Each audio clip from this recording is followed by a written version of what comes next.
To create a Coinspot account, start by going to the Coinspot website and clicking on the Sign Up button.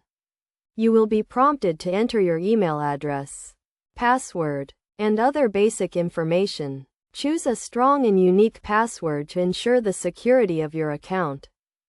Next, you will need to verify your email address by clicking on the link sent to you by Coinspot. This is a crucial step to activate your account and start the verification process.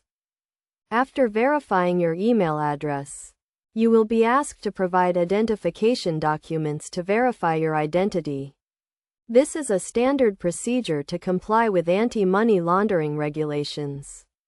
You can upload your driver's license, passport, or other government-issued ID.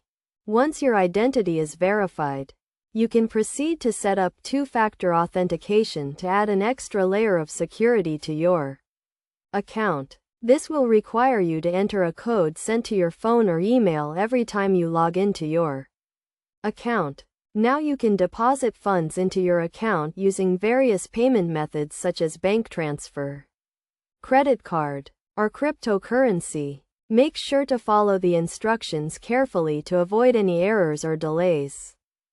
After depositing funds, you can start buying and selling cryptocurrencies on the Coinspot platform. The website has a user-friendly interface that allows you to navigate and trade with ease. To ensure the security of your account, always use a strong password, enable two-factor authentication, and keep your account information up to date. It is also essential to understand the risks associated with trading cryptocurrencies and never invest more than you can afford to lose. By following these steps, you can create a Coinspot account and start trading cryptocurrencies in a secure and reliable environment. Remember to always follow best practices and take necessary precautions to protect your account and investments.